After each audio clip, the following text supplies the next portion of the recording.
Hey everyone, welcome to another episode of Getting to the Bottom Line, where I'm your host, Stephanie Smith, owner of New Light Financial Solution, where we help business owners keep more of what they make.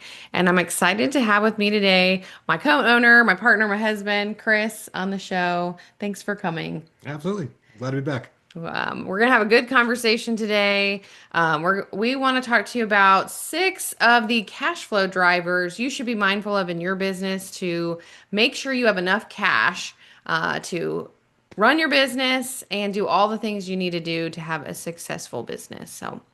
Um, all right. So the first thing that we want to talk about is days sales outstanding. And that is also known as DSO. You might have heard it. And I'm not trying to make things super jargony because finances are confusing enough. So essentially, this is how quickly your customers are paying you. So if you're in business, you're making sales, and sometimes that also means you're sending out an invoice.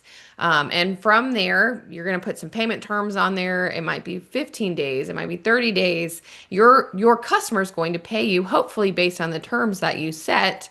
But there's always a time lag between when you send that invoice and when a payment is made. And we're talking about that time frame. So days sales outstanding, the goal is actually to reduce that as much as possible because you want money in the bank. Think about it. The faster someone pays you, the faster you're going to have that cash in the bank that you can use for other things in your business. And so what's really nice in this is that you can actually, as a business owner, set up some incentives to help people pay you faster. Either we've had customers or in our clients, we've had them instill early payment discounts on their invoices and stuff like that, or they do late payment fees if somebody is constantly late all the time. Just some different things you can put in to actually help them pay the invoices faster. You actually might notice some of these things on your own vendor bills, right? Because they're incentivizing you to pay things as well. And you want to do the same things with your clients. So Right. we recommend really looking at your business, seeing how long it's taking your clients to pay you. Is it high? Do you need to lower that amount, change your payment terms? And if you really struggle with cash flow and people are paying you late, you might even consider putting in retainer payments, or there's lots of options in this area. But this is super important because you want that money for the services you're providing as quickly as possible. Right. Yeah. Okay, so the second thing that we want to talk about, or the second cash flow driver that we look at, is called days inventory outstanding. So this obviously doesn't apply to every business. It's only going to be for businesses that have inventory. But when it comes to inventory, inventory really impacts your cash flow. When you buy inventory, it takes money. When you sell inventory, you get your money back. And days inventory outstanding is all about how fast you're actually selling through your inventory. So the goal here is obviously to get this lower so you're selling through stuff faster, but it really depends on what industry you're in because Yeah. I used to support an automotive company and the cars sit on the lot for months at a time. That's just an average thing for them. But You really have to think of inventory as cash. Are you seeing cash on a shelf? Because that's not what you want. You want to have cash in your bank account, not on the shelf, right? So you want to work through your inventory as often and as fast as you can.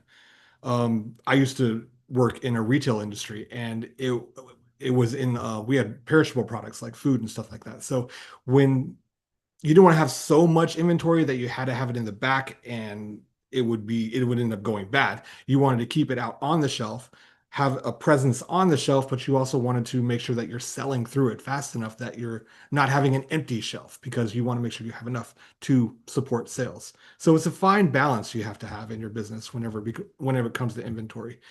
You want to actually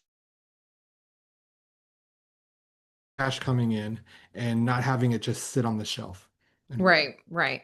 You don't want to have empty shelves because in a grocery store, people will leave and go somewhere else. right. But if you have too much inventory, if it's perishable, it'll go bad, or it's really just tying up your money. So if that's a situation you're in, you might consider having a sale, especially if you have a lot of inventory that maybe doesn't sell as well. Ideally, you would evaluate all of what you're selling, see what's selling well, what's not selling well. And if you have a lot of extra stuff that doesn't sell well, start selling through that in some way because some money is better than no money that's just sitting on a shelf. Right. So it really depends on your business, but We would recommend looking through your inventory and figuring out what sells, what doesn't, and trying to keep that inventory number as low as possible so you're not having your cash tied up in Yeah. assets The like that. last thing I wanted to mention in this is actually making sure you're selling inventory that sells quickly.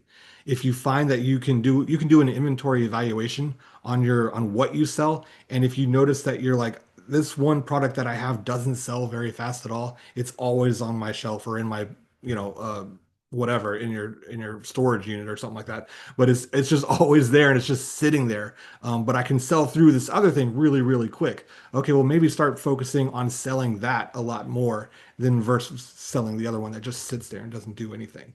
So, Yeah, it's good advice. Um, Perfect. The next driver that we want to talk about when it comes to cash flow is all around your assets. So when it comes to assets in your business, these are going to be your larger purchases, things like vehicles, furniture, buildings. It could be equipment, whatever that may be. And when it comes to cash flow specifically, it's all around selling and buying these kind of assets because obviously when you buy a car, it costs money. When you sell a car, you get money.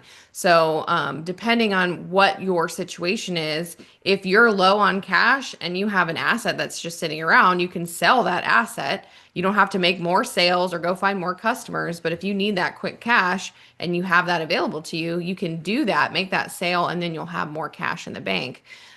And when you're going out and trying to buy assets, make sure you have the money to support that and you're not just on a whim buying things that you think you need. You want to make sure that it's going to bring you some kind of return on your investment. the other thing I wanted to point out was I know that to get away from the jargon, if you will, and the accounting jargon that we use, exactly what an asset is. What is considered an asset? Um, Usually, an asset that we talk about here is something that you purchase for your company that usually depreciates in value. Something I think there's like a threshold around $2,500 or something like that that we usually kind of keep as a benchmark for our assets and stuff. But it's something that it's a larger purchase that you purchase for your company that will depreciate in value. Now, I like to give my clients this example of a computer. Okay, it used to be computers used to cost a lot, $2,000, $3,000, and they probably still do if you do buy like a really nice computer. But you have to decide, is that an asset that you're wanting to depreciate in value for your company, or is this just something you're buying for your company? Um, Now, on the flip side of that, if you're buying everybody in your office a computer, and they all have their own computers, that is an depreciating asset that your company has and maintains for the success of the company. It's a large asset, if you will, value wise. So that would actually depreciate over time. And yeah, so you got to really understand or ask yourself, what is the asset that you're buying for your company? Is it just something you're buying and you're putting in, for as a supply for the business, or is it a large asset that needs to depreciate? And again, we would um, suggest that everybody goes to their CPA or a tax professional and have a conversation with them about what actually is the asset you're purchasing. So, Yeah, and I think from depreciation is another one of those jargon terms yeah, that you bring up. right, And when you buy that one laptop, you're gonna put in your books as an expense more likely, right? And you take that tax deduction for that expense that year. But when you have an asset that depreciates over time, that means I'm gonna do it over more than 1 year. So if you buy a car, it's $40,000, you might take 5 years to see that expense show up on your books instead of just having a $40,000 expense show up on your profit and loss. So it is something you really need to have a conversation with your CPA. And when they file your taxes, they have the whole schedule and everything like that. But right. when it comes to cash flow, it's all around buying and selling those assets. So be mindful of when you go out and buy something that it's going to take your money to do that. And then if you need money, you can sell it. Another thing that I would recommend considering is if you have assets sitting around that aren't really being used, go ahead and sell them and Right. take the cash. It's kind of like the inventory, right? It's sitting around it's cash tied up in an asset. Also, when you go to buy an asset, ask yourself, am I going to use this more than once? Is it going to help me generate revenue, or could I potentially rent whatever it is instead? And be more strategic about your cash when it comes to assets specifically. Right. Yeah. That's good. So the next cash flow driver that we want to talk about is days payable outstanding, and this really comes into play with your vendor payments. So if you're buying stuff from your other people and vendors, you probably get a bill from them just like you're sending invoices to your clients. And days payable outstanding is how fast you're paying your vendor bills. This is actually a really fine line, if you will, that you have to do as far as paying your bills. Because we were like, I think we were talking about this earlier, where we were always brought up to be like, you get a bill, you pay the bill. You know, you need to make sure you pay your bills online. And we don't want you to not pay your bills. We absolutely need everybody to pay bills. You know, we don't want you to get into trouble that way because there's always going to be fees or fines or something that the other vendor has put on their invoices that they sent you. But it is good practice to hold on to the money, your cash, as long as you possibly can. So you want to make sure that you are potentially putting off the bill payment if you can for to a later date. Like for instance, if you know that you're going to be receiving payment for your service in the middle of the month, but you have a bill due at the end of the month and you get it at the beginning of the month, don't necessarily pay it right then at the beginning of the month. Wait, if you can wait, till you get paid to pay that bill. It just makes sense. The best practice for whatever makes sense for your business. So, Yeah, it's a lot about that timing of cash in and right. out, right? So, you definitely don't want to pay too late, right? Like you don't want to burn relationships. And if you're in a business where you need that cash for other things, then you don't want to pay too early, like Kris was talking about. So, figuring out that balance of when you should pay, and if you hold on to the cash that you have, you might need that for something else, and then when the cash flows in, you can use that new cash to pay for your bills. So it's all about timing. Yeah. There's one other thing that some of our clients actually take advantage of on their bills is if the client actually offers a early payment discount or any other kind of advantage that you can take for paying a bill to get it to reduce that bill a little bit, maybe getting on a better payment plan or something. That is something everybody I suggest take advantage of that way. So, Yeah. yeah. Again, it'll depend on your cash flow situation, Right. right? So just because you get an early pay discount doesn't mean you should take advantage of it if you need True. the cash. That is But true. if you're not strapped for cash, then yeah, pay it early, get the discount. It makes It sense. makes more sense to pay less than it is to pay, when you pay. Yeah. Yeah. All right. The fifth driver that we want to talk about when it comes to cash flow in your business is debt. Okay. And specifically when it comes to debt, it's getting debt or paying down debt. So that's how that impacts your cash. When I talk about debt, I mean loans, like I'm going to take out a loan, or maybe even credit cards. So when you get a new loan for your business, you get money, right? So I'm going to take out a loan and I get money into my bank account. That's impact to my cash. But as months go by, I have to make loan payments, and that's going to be money out of my bank account. So first of all, I feel like sometimes loans get a bad rap, and I think Yeah. sometimes they're important. So I don't want to say never take out a loan. I want to say be mindful about the loans that you're taking out. Use them for strategic purposes. If you need a loan to pay your operating expenses, your payroll, then that's probably not the best situation, and we need to look at your business to figure out where the money is going and how you can better manage everything that's going on. But if you want to take out a loan because you're expanding or you're buying a piece of equipment that will help you generate more income, that makes sense. So you will want to do that for your Yeah. business. You want to evaluate what is the return on investment with the loan that you're taking out. So like she said, if you purchase something that you need to use for your company that you're going to get a return on, that's something that you should take advantage of. But if you're going to take out a loan just to have more capital in your business so you can sit on more money. That's not exactly, the best use of taking out a loan. So, Yeah. And we've been talking about timing this whole time, timing right. of cash. So when it comes to loans, same thing with the vendor bills, right? So if you get paid typically on the 15th of the month from your clients and your current loan date payment is the 5th of the month, you might want to call your bank and say, "Hey, can I pay this at the end of the month?" So you have that cash on hand. So taking a look at what your payments are and the timing of when you typically have cash coming in and out, it'll be easier and less stressful for you if your loan payments and your debt payments come after when you typically will get your cash in. Right. Yeah. That's good. Yeah, so there's one last driver that we look at when it comes to cash flow that impacts the money coming in and out of your business, and it is owners' investments or distributions. Hmm. And I want to caveat this conversation in saying that everyone pays themselves a little different based on the setup of your business. So if you're an S corp, you should be on payroll, paying yourself payroll. Hmm. If you're a sole proprietor, you are likely taking an owner's draw, which is money out of the business, not necessarily through payroll. And then if you are on payroll, a distribution would be something in addition to payroll, Right. and that you pay yourself as well. But when it comes to cash flow, obviously, the more you pay yourself, the more cash you're taking out of your business. And if you are reinvesting back in the business, that's money that's coming into the business, and your business has more money on hand when you do that. So it impacts your cash flow whether you put money in or take money Yeah. out. A good example of a distribution versus payroll, if you will, or what you take out for payroll is payroll is something you're going to take out for yourself on a regular basis, or if it's a draw, you're just taking money out whenever you need to pay yourself for a draw.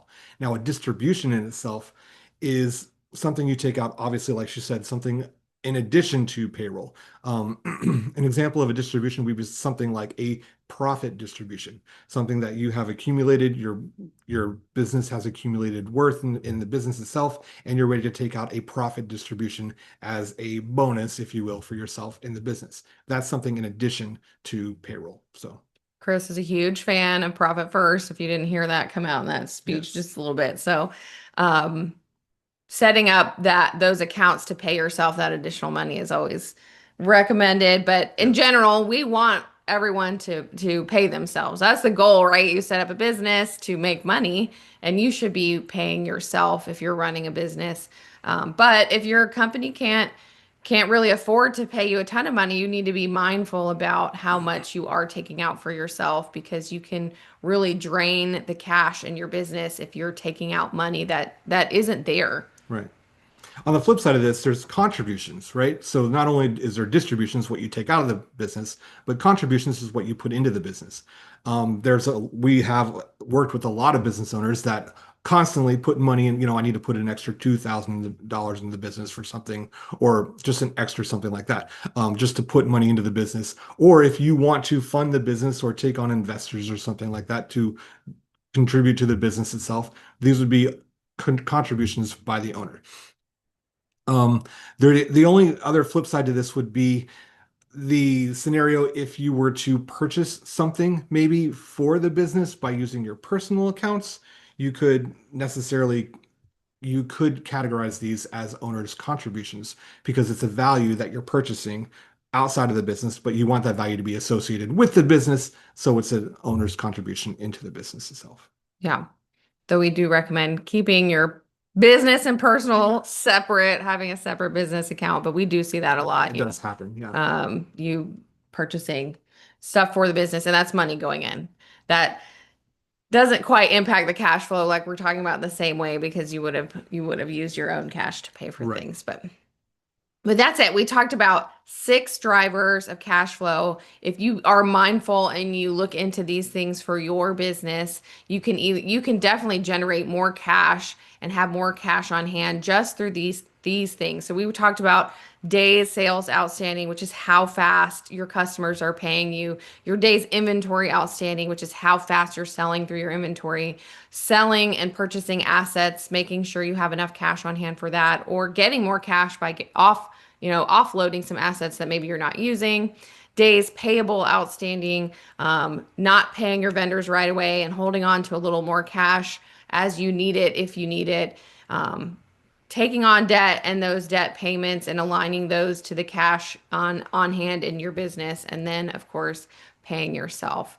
So these are things that we look out for our clients to help them have more cash in their business, to identify what's impacting their cash flow in their business. Yeah. I hope that this was helpful.